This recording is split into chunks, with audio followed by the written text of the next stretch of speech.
Elena Vasquez walked through the crystal corridors of Haven 7, her footsteps echoing softly against the translucent walls. The space station hung in neutral territory, far from any star system that belonged to one species or another. It was the perfect place for peace talks, trade agreements, and solving problems that could turn into wars. For 300 years, humans had called this place home. Not just Haven 7, but the role of peacemaker in a galaxy full of angry neighbors. Elena had spent 20 years of her life helping alien species talk instead of fight. She was good at it. All humans were good at it. The meeting room ahead buzzed with different voices. 6 different species sat around a curved table, each one speaking in their own language through translation devices. The Keth clicked and whistled, their blue shells shining under the soft lights. The Morvac spoke in deep, rumbling words that made the table vibrate. The spider-like arachne communicated through rapid hand movements and soft chirping sounds. Elena entered the room and smiled. Every head turned toward her. Even after centuries of working together, other species still found humans fascinating. They said humans had a gift for understanding everyone, for finding the middle ground where others saw only conflict. "Friends," Elena said, taking her seat at the head of the table. "We are here because the mining rights on Kepler 442b have become a problem. 3 species claim the planet. All 3 have good reasons, but only one planet exists." The Keth ambassador Zixka clicked rapidly. His translation device spoke in a flat voice. "The Keth discovered the planet first. Our exploration ship found it 2 years ago. By galactic law, first discovery grants mining rights." The Morvac representative, a massive creature covered in thick gray skin, slammed one fist on the table. The translation came out as a growl. "Discovery means nothing without proper claim filing." The Morvac filed legal papers with the Galactic Council 6 months before the Keth announcement. "We followed all procedures." The third voice belonged to Captain Silkweaver of the Arachne. Her 8 legs moved in complex patterns as she spoke. "Both discovery and paperwork are worthless. The Arachne have been mining that system for 50 years. We have established colonies and working facilities. Possession is the strongest claim." Elena listened to each argument. She had heard similar disputes thousands of times before. Other species fought over resources, territory, honor, religion, and 100 other reasons. Humans rarely fought over anything anymore. They had learned something that other species struggled to understand. Fighting was expensive, unpredictable, and usually unnecessary. "I hear 3 valid points," Elena said. "Zixka, your people did find the planet first according to our records. General Rakshan, the Morvac did file proper legal claims. Captain Silkweaver, the Arachne have been working in that system longer than anyone else." She pulled up a holographic display showing the planet in question. Kepler 442b hung in the air above the table, slowly rotating. Green and blue continents showed rich mineral deposits. Any one of the 3 species could become wealthy from mining rights. "Now, what if I told you that all 3 species could benefit from this planet?" Elena asked. The Keth ambassador's shell plates shifted. "Impossible. Only one species can hold mining rights under galactic law." "That is true," Elena agreed. "But galactic law also allows for joint ventures. What if the Keth provided exploration expertise, the Morvac handled legal and administrative work, and the Arachne managed the actual mining operations?" She touched the hologram and the planet expanded. Different colored areas appeared on the surface. "The planet is large enough to support 3 separate mining zones. Each species gets 1/3 of the profits. Each species contributes what they do best. No one fights. Everyone wins." The room fell quiet. Elena had seen this moment many times before. Other species always seemed surprised when humans suggested that everyone could win. In their minds, conflict meant winners and losers. Someone had to lose for someone else to win. But humans had learned a different way. They had learned that patience, understanding, and creativity could solve most problems. Fighting was what happened when you ran out of better ideas. Captain Silkweaver spoke first. The Arachne would accept such an arrangement. "Our people are skilled miners. Working with the Keth exploration teams could increase efficiency." General Rakshan nodded slowly. "The Morvac legal department could ensure all 3 species receive fair treatment. Joint ventures offer better protection than individual claims." Zixka's shell plates clicked together rapidly. "The Keth agree. Our exploration ships could map the entire planet in detail. 3 species working together could extract more wealth than any one species working alone." Elena smiled and made notes on her datapad. Another dispute solved. Another war prevented. In 6 months, the three species would be working together and making money together instead of fighting each other. Their children would grow up as friends instead of enemies. This was what humans did best. They listened. They understood. They found solutions that seemed impossible to everyone else. 300 years ago, when humans first joined the Galactic Council, other species had been amazed by human diplomacy. They still were. The Thexari were warrior poets who had fought blood feuds for thousands of years until humans helped them establish honor codes that satisfied everyone. The collective had been split into 47 different factions until human mediators helped them find common ground. The Great War between the Stellar Alliance and the Outer Rim Coalition had lasted 3 centuries until humans negotiated the Treaty of New Geneva. Other species called humans the galaxy's greatest gift. They said humans had been born to bring peace to the stars.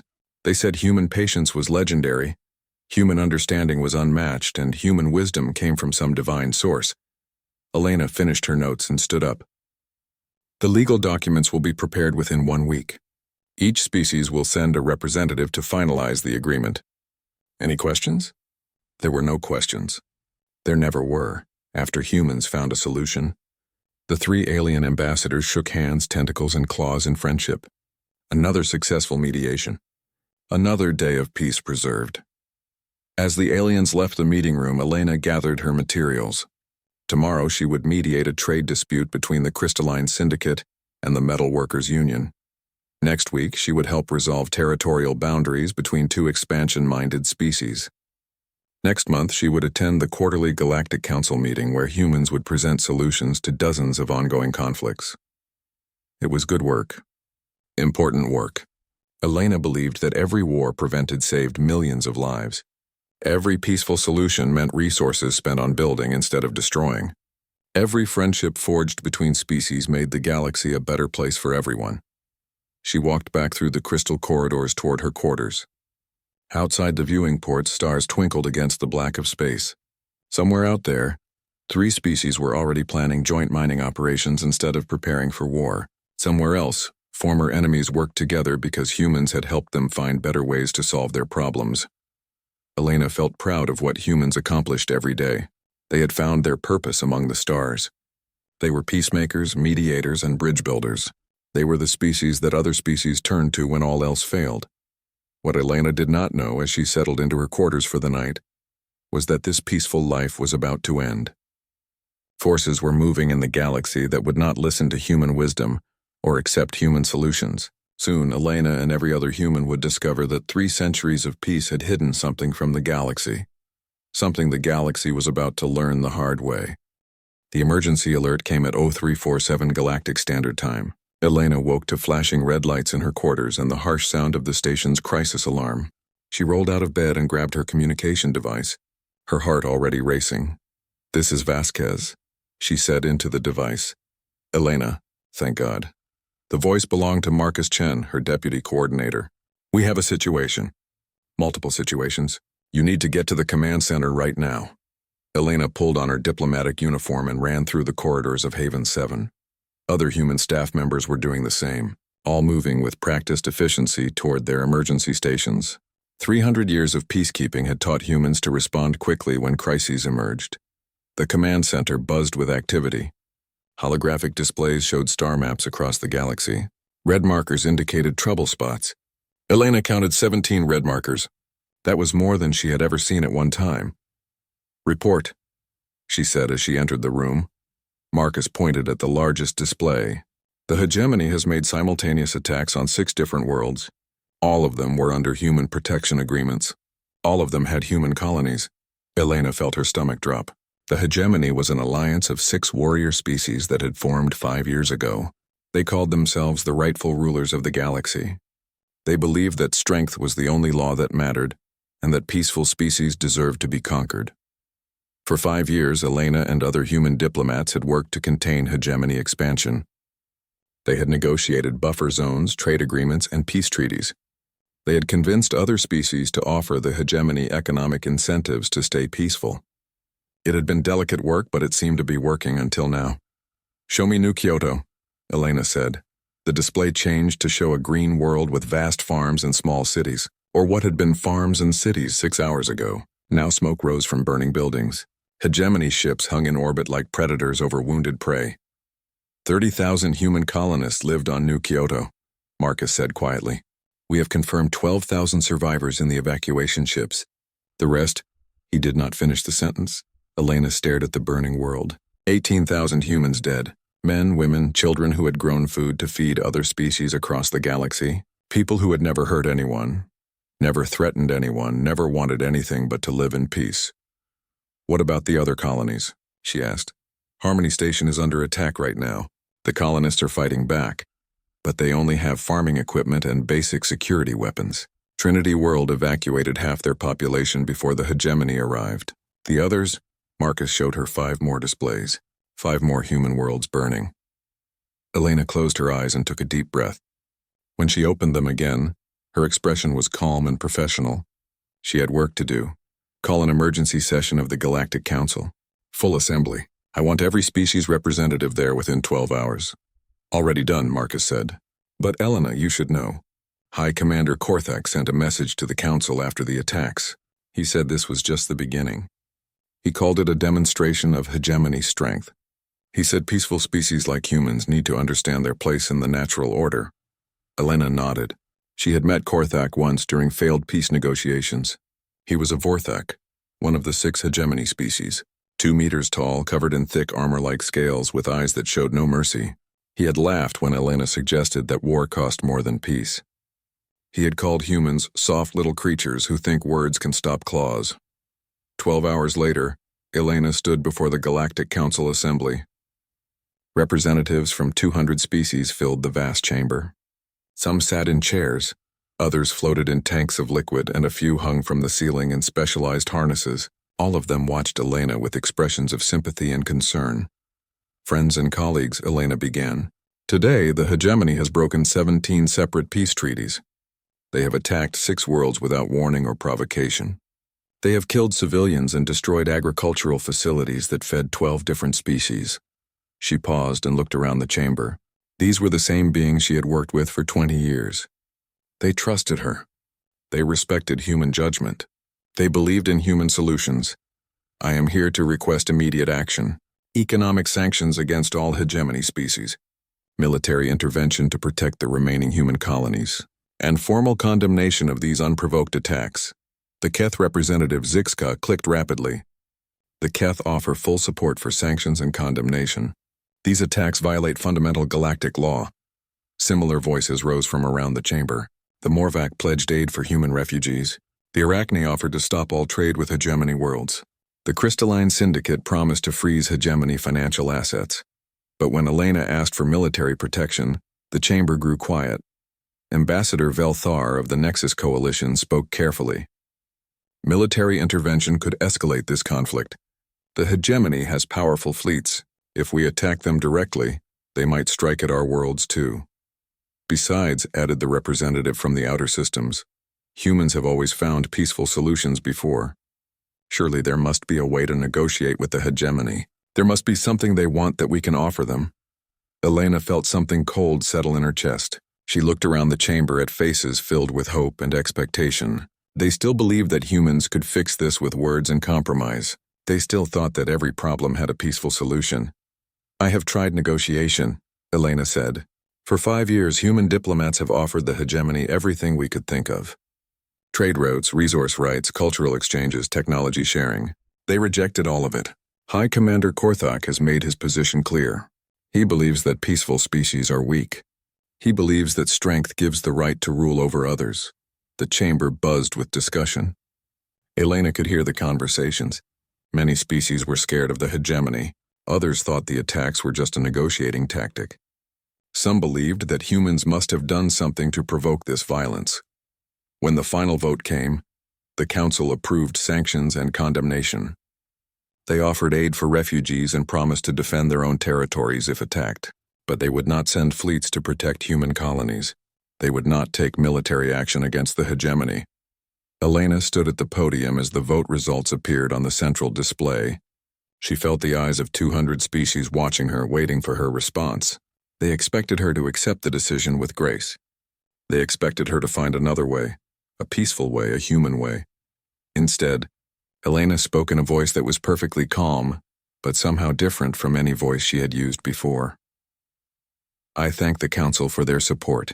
However, I must inform you that the Human Diplomatic Corps will be making some changes to our operations. Effective immediately, all human mediators are being recalled from active peacekeeping duties.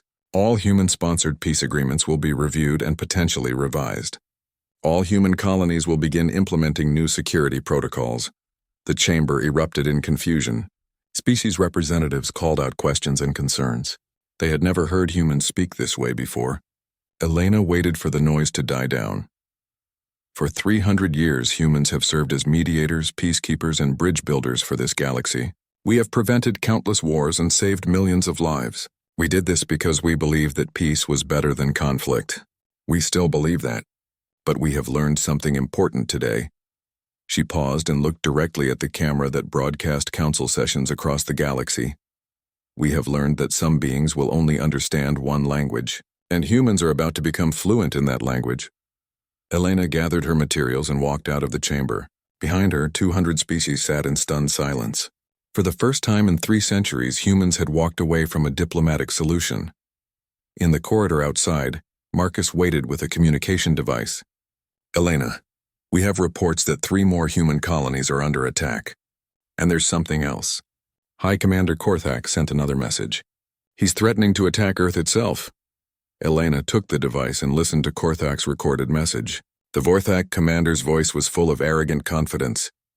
Humans think they are special because other species ask for their help. But humans are just weak creatures who hide behind words. I will show the galaxy what happens to weak creatures. I will take their precious Earth and make it a hegemony world. Let us see how well humans negotiate when they have nothing left to protect. Elena handed the device back to Marcus. Her expression remained calm, but something had changed in her eyes. Something that Marcus had never seen before in any human diplomat. Send a message to Earth, Elena said. Tell them it's time for Protocol 7. Protocol 7? Marcus looked confused. I've never heard of Protocol 7. Elena smiled, but it was not the warm smile that other species had grown to love over 3 centuries. It was something much colder, you will. Captain Sarah Martinez had grown tomatoes on Harmony Station for 15 years. Her greenhouse produced the sweetest fruit in 3 star systems, and she took pride in feeding families across the local sector. She had never fired a weapon in anger, never hurt another living being, and never wanted to do either. That changed when the hegemony fleet appeared in Harmony's sky. Sarah stood in her farmhouse kitchen, watching through the window as hegemony dropships descended toward the colony. Around her, other colonists moved with calm efficiency that would have surprised anyone who thought humans were just peaceful farmers. Sarah, you ready? Asked Tom Wilson from the next farm over. He carried what looked like a farming tool, but Sarah knew it was something else entirely. Give me 30 seconds, Sarah replied. She opened a hidden panel in her kitchen wall and pulled out equipment that had been waiting there for 15 years. The neural interface headset felt strange after so many years, but her hands remembered how to use it.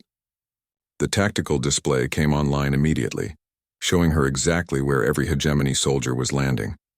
Sarah was not just a farmer. She had not always been a farmer. But for 15 years she had grown tomatoes and tried to forget what she had been before. The first hegemony soldiers reached her farmhouse within minutes. They were crawl warriors, 2.5 meters tall with thick gray skin and natural armor plating. They carried plasma rifles and moved with the confidence of predators who had never met serious resistance. They kicked down Sarah's front door and stomped into her kitchen, expecting to find a terrified human farmer begging for mercy. Instead, they found empty air. Sarah dropped from the ceiling behind them, moving with speed and precision that seemed impossible for a peaceful colonist. Her ceramic knife found the gap between the first soldier's armor plates before he could turn around. The second soldier spun to face her, but Sarah was already gone, rolling under his plasma rifle and striking at pressure points that dropped him like a stone. The third soldier managed to raise his weapon. Sarah threw her knife with perfect accuracy, hitting the neural cluster at the base of his skull. The crawl warrior fell forward, his rifle clattering on the kitchen floor. 3 enemy soldiers dead in less than 10 seconds. Sarah picked up her knife and cleaned it on a kitchen towel. Outside, she could hear similar fights happening all across the colony. This was not how hegemony invasions were supposed to go. The hegemony had conquered 17 worlds in the past 5 years. Every conquest had followed the same pattern.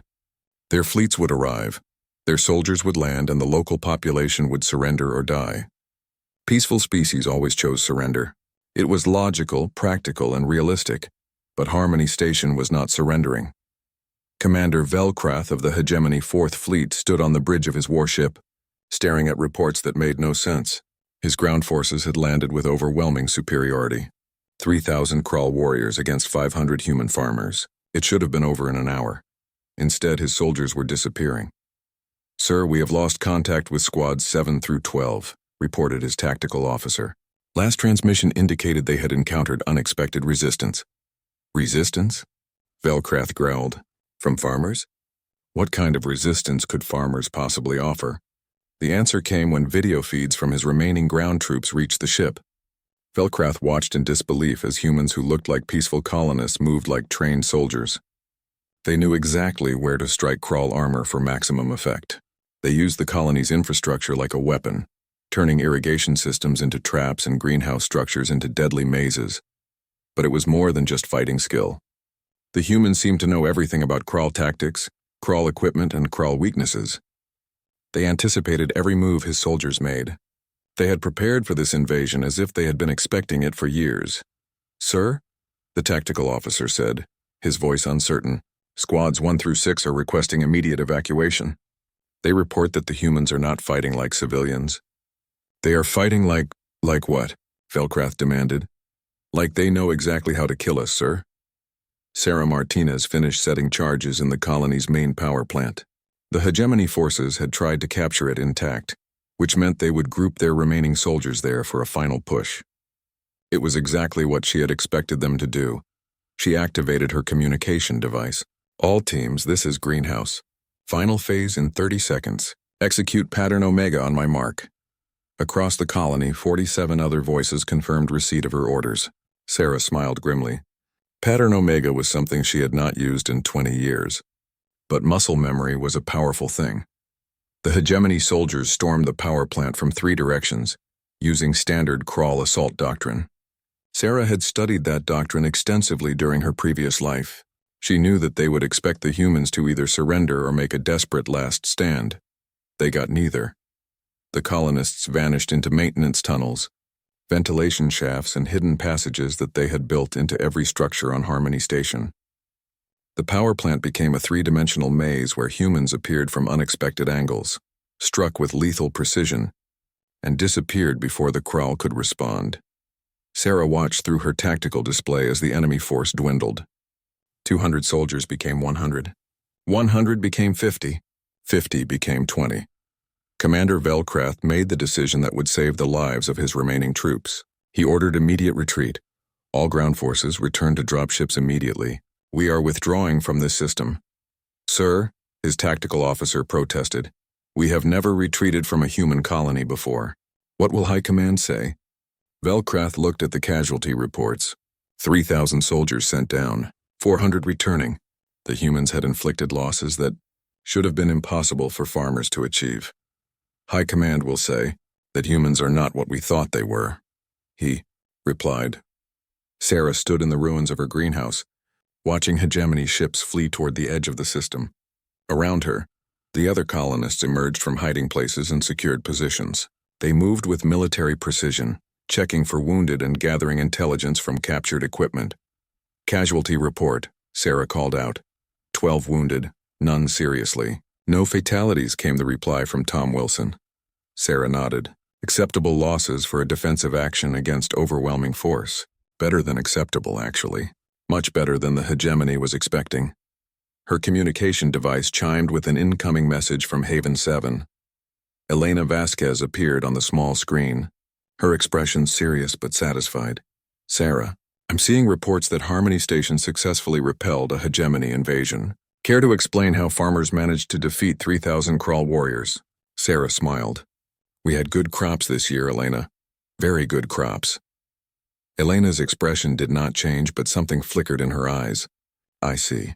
And your crops required specialized agricultural techniques?"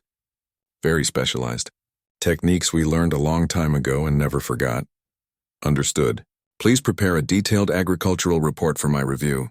I suspect other colonies may need similar farming advice in the near future. Sarah understood. The code phrases they were using had not been spoken for decades, but both women remembered them perfectly. Elena, Sarah said carefully, should we expect more crop inspections from uninvited visitors? I'm afraid so. In fact, we may need to implement some very old farming techniques across all human agricultural worlds, techniques that have been stored in our seed banks for quite some time. Sarah felt something cold and sharp settle in her chest. She had hoped to live out her life growing tomatoes and teaching children about photosynthesis. But some things were more important than personal peace. How old are we talking about, Elena? Colonial period techniques? Older, Elena replied. Pre-colonial. Original homeworld techniques. The kind our ancestors used when they first learned to cultivate hostile environments. Sarah closed her eyes. Pre-colonial meant Earth techniques. Original homeworld meant the techniques that humans had used to become the dominant species on a world full of predators, much larger and stronger than they were. I understand, Sarah said. We'll be ready for whatever crop inspection schedule you have in mind. The communication ended. Sarah looked around at her fellow colonists. They had been farmers, teachers, engineers, and doctors for decades. But before that, they had been something else. Something that the galaxy had forgotten about, because humans had spent 3 centuries trying to be better than what they were. Sarah activated her colony-wide communication system. All residents, this is Captain Martinez. As of today, Harmony Station is implementing emergency agricultural protocols. All civilians not trained in advanced farming techniques should report to the community center for immediate education classes. All residents with previous agricultural experience should report to the old equipment barn for tool inventory. She paused and looked up at the stars where the hegemony fleet had disappeared. Ladies and gentlemen, it appears we're going back to the old ways of farming. The ways our grandparents used when the soil was hostile and the weather wanted to kill the crops. Sarah did not say what everyone understood. They were not just talking about farming anymore. High Commander Korthak stood on the bridge of his flagship, staring at the blue and green world that hung before his fleet like a ripe fruit waiting to be picked. Earth, the human homeworld, the heart of the species that had annoyed him for 5 years. With their endless talk of peace and compromise today, he would show the galaxy what happened to species that chose words over strength. Fleet status report. Korthak ordered. 12,000 ships in battle formation, sir. His fleet commander replied. 6,000 hegemony warships plus support vessels from all 6 alliance species. The largest fleet ever assembled. Korthak smiled, showing rows of sharp teeth. This was overwhelming force. No military in the galaxy could stand against 12,000 ships. The human homeworld would fall in hours, and every other species would understand that the age of peaceful negotiation was over. Any sign of human defenses? He asked. Minimal, sir. A few dozen ships in orbit around Earth. Mostly civilian transports and what appear to be research vessels. No significant military presence detected. This was exactly what Korthak had expected. Humans were peacekeepers, not warriors. They had spent 3 centuries avoiding fights instead of preparing for them. They probably had no real military at all. All ships prepare for battle approach. We will demonstrate hegemony power by taking the human homeworld without losing a single vessel. The massive fleet began moving toward Earth. 12,000 ships arranged in perfect formation, their weapons charging and shields at full power. It was a sight that would have terrified any normal military force. But as they approached the inner solar system, something strange began to happen. Sir, the sensor officer called out, I'm detecting energy signatures from behind the moon. Multiple contacts emerging from lunar orbit. On the main display, ships began appearing around Earth's moon. At first there were dozens, then hundreds, then thousands. They came from hiding places in asteroid fields, from behind planetary bodies, from sensor shadows that should not have been able to conceal anything. These were not the small, elegant vessels that humans used for diplomacy and trade. These ships were different, larger, angular, built for one purpose. Fleet analysis, Korthak ordered, but his voice was no longer confident. Sir, I count approximately 15,000 human vessels. Configuration unknown.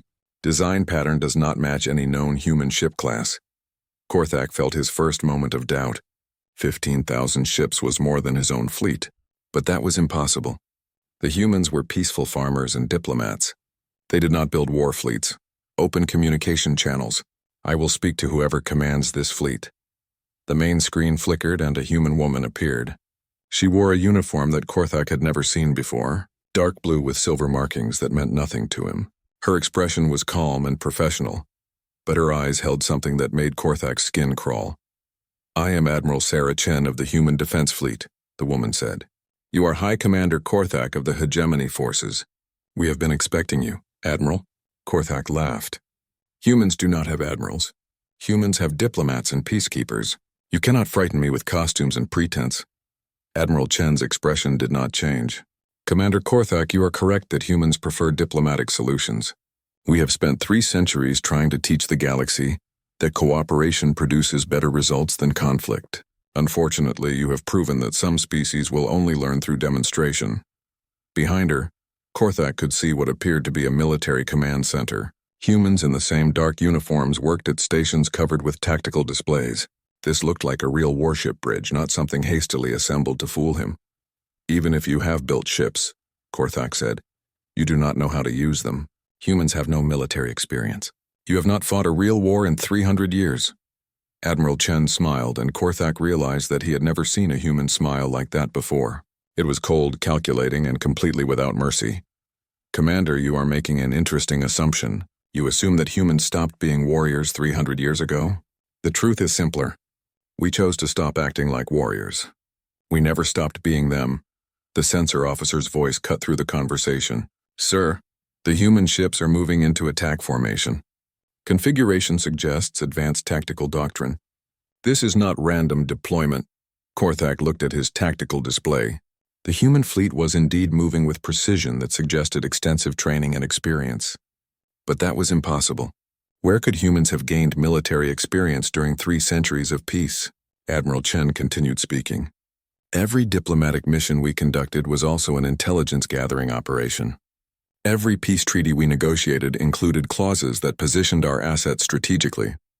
Every cultural exchange allowed us to study your military capabilities, your tactical doctrines, and your weaknesses. The truth began to dawn on Korthak like a cold sunrise. You were spying on us, all of you. For 300 years, we were preparing, Admiral Chen corrected. We hoped we would never need to use what we learned. We genuinely prefer peaceful solutions. But we also understand that hope is not a strategy. On the tactical display, human ships continued moving into position. Korthak realized that they were not just arranging themselves randomly, they were specifically countering hegemony formation tactics. Every movement his fleet made was being anticipated and neutralized. This is impossible, Korthak said. You cannot know our tactical procedures. Our military doctrine is classified at the highest levels. Commander, Admiral Chen said patiently, who do you think mediated the peace treaties that ended your border conflicts with the Nexus Coalition? Who arranged the trade agreements that gave you access to advanced materials? Who helped negotiate the territorial divisions that prevented war with the outer systems? Korthak felt his confidence crumbling. Humans had been involved in every major hegemony diplomatic contact for 5 years. They had been present at strategy meetings, resource negotiations, and military planning sessions. They had seen everything. Human diplomats attended classified briefings as neutral mediators. Admiral Chen continued. We saw your fleet compositions, your supply line arrangements, your communication protocols, and your emergency procedures. We studied every species in your alliance. We know exactly how you fight because you spent 5 years showing us. The first human ships opened fire. What happened next would be studied in military academies for centuries, assuming any military academies survived to study it. The Battle of Saul lasted exactly 18 minutes and 37 seconds from first shot to final surrender. The human ships did not fight like any military force that Korthak had ever encountered. They fought like they knew exactly what every hegemony ship would do, before the hegemony crews knew it themselves. Crawl warships used aggressive frontal assault tactics, trusting their heavy armor to absorb damage while closing to effective weapons range. Human ships targeted their engines and power systems with surgical precision, leaving them helpless without destroying them.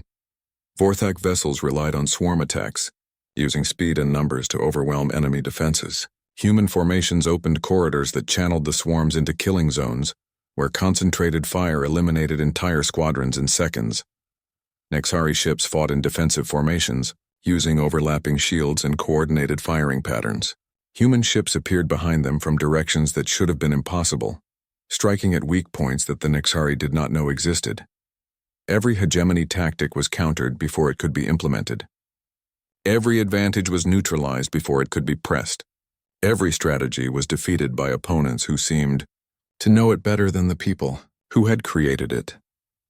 Korthak watched his massive fleet systematically dismantled by an enemy that fought with mathematical precision. This was not just superior technology or greater numbers. This was complete understanding of everything the hegemony could do, combined with preparations that had been made over decades. All ships, full retreat, Korthak ordered. Emergency jump to rally point 7. Sir, the humans are jamming our jump drives. No ship can engage faster than light travel. Korthak stared at his tactical display as the last of his escort vessels went silent. 12,000 ships had become 6,000. 6,000 had become 3,000. 3,000 had become hundreds. Admiral Chen's face reappeared on his communication screen. Commander Korthak, please order your remaining ships to stand down. We have disabled your ability to retreat, but we have not yet destroyed your capacity to surrender. What do you want? Korthak asked. His voice was barely a whisper. The same thing we have always wanted, Admiral Chen replied. Peace. The difference is that now you understand the price of refusing it. Korthak looked around his bridge. His officers stared at their displays in shock. The greatest military force in galactic history had been destroyed by farmers and diplomats in less than 20 minutes. I surrender, he said quietly. Thank you, Commander. Please prepare to be boarded. Your crews will be treated according to standard prisoner protocols. Your ships will be impounded pending negotiation of a formal peace treaty. The communication ended. Korthak sat in his command chair trying to understand what had just happened. The humans had not just defeated the hegemony. The Galactic Council chamber had never been so quiet. 200 species sat in complete silence, staring at the holographic display that showed the aftermath of the Battle of Sol. 12,000 hegemony ships had been reduced to debris fields and captured hulks in less than 20 minutes. The greatest military force in galactic history had simply ceased to exist.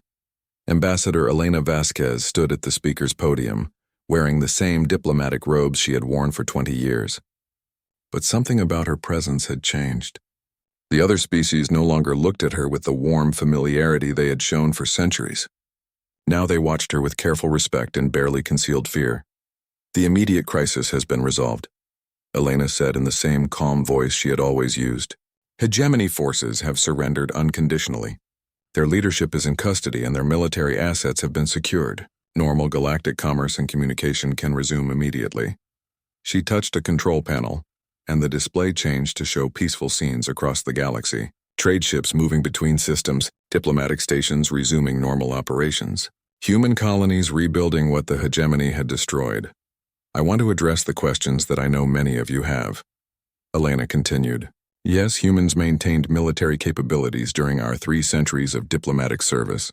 Yes, we gathered intelligence about every species we worked with. Yes, we prepared for the possibility that peaceful solutions might not always be sufficient. The Keth representative, Zix-Ka, clicked nervously. Ambassador Vasquez, your people deceived us. For 300 years you pretended to be something you were not. Elena turned to face him directly.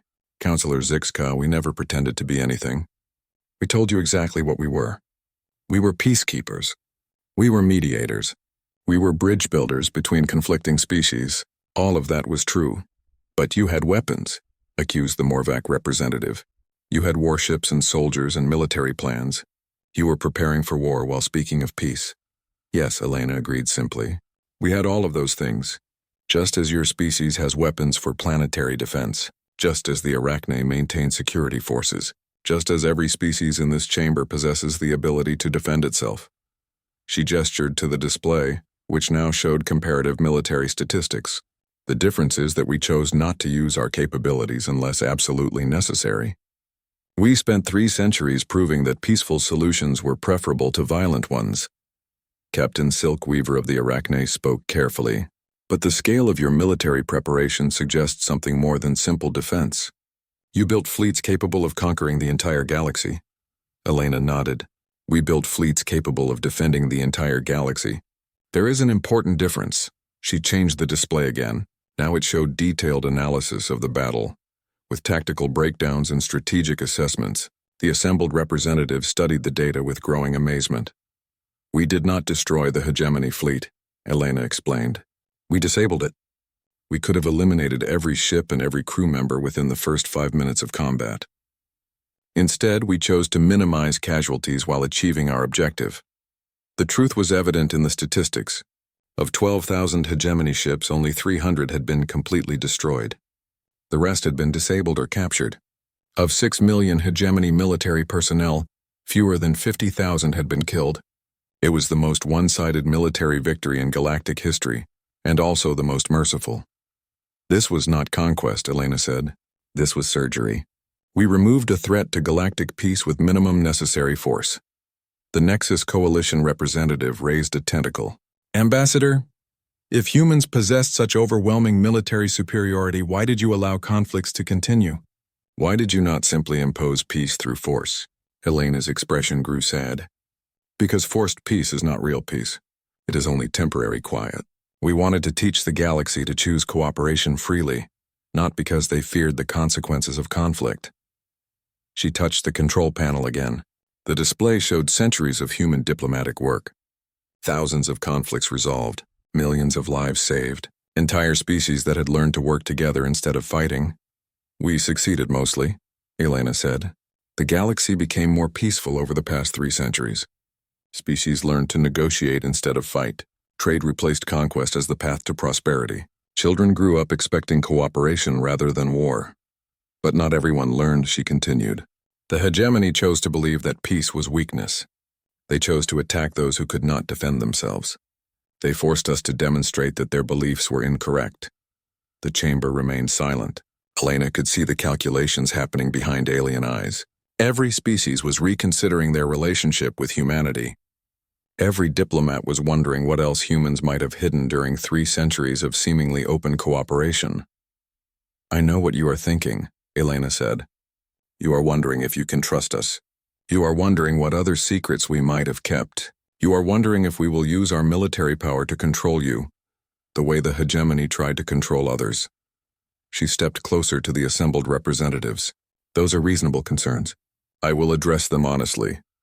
The display changed to show a document that made several species gasp in recognition. It was the original treaty that had brought humans into the Galactic Council 3 centuries ago. Article 7 of the Human Integration Accord states that humanity will serve as neutral mediators in galactic conflicts. Article 9 states that human military forces will not be used for aggressive action against any Council member species. Article 12 states that human territories will serve as neutral zones where any species can seek refuge from persecution. Elena looked around the chamber. "These articles have never been revoked. They remain in full effect today. We have no intention of changing them.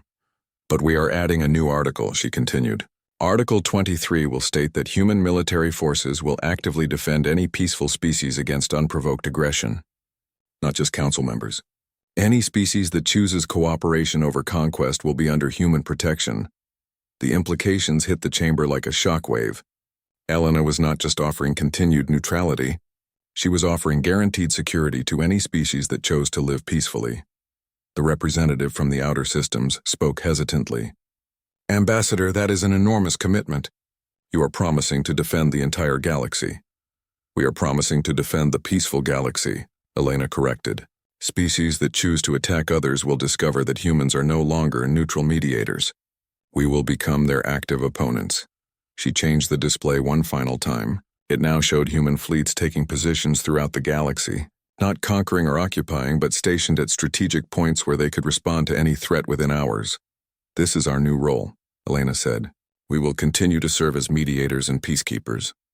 But we will also serve as guardians. The galaxy will have peace, either because its inhabitants choose it freely, or because those who choose war will be prevented from pursuing it." The Crystalline Syndicate representative spoke in a voice like breaking glass. "And who will guard the guardians? What prevents humans from becoming the next hegemony?" Elena smiled. And for the first time in days, it was the warm smile that the galaxy had known for centuries. "The same thing that prevented us from becoming the first hegemony. We genuinely prefer peace. We would rather grow crops than fight wars. We would rather build schools than battleships. We would rather teach children than train soldiers. She gestured to herself, still wearing the simple diplomatic robe she had worn for 20 years. Look at me. Do I look like a conqueror? Do I sound like someone who dreams of ruling the galaxy? The assembled species looked at Elena Vasquez, the woman who had mediated thousands of their disputes, who had prevented countless wars, who had spent her life helping others find peaceful solutions to their problems. She looked exactly like what she had always been, a diplomat who genuinely cared about galactic peace. We will continue to be what we have always been, Elena said. The only difference is that now you understand the full scope of our commitment to peace. We were willing to spend 3 centuries being patient. We were willing to be misunderstood and underestimated. We were willing to be seen as weak rather than reveal our strength. She paused and looked directly at the camera that broadcast to every world in the galaxy. But we were not willing to let innocent people die when we could have prevented it. We will never be willing to do that. This is who humans are. This is who we have always been. We are gardeners who are very, very good at removing weeds. The session ended with Elena walking out of the chamber, just as she had done thousands of times before. But everything had changed. The galaxy now knew that their gentle mediators were also their ultimate protectors. 6 months later, Elena sat in her office on Haven 7, reviewing reports from across the galaxy. The hegemony species had been integrated into peaceful societies under human oversight. Former warrior cultures were learning to channel their strength into construction and exploration instead of conquest. Applications for council membership had increased by 300%.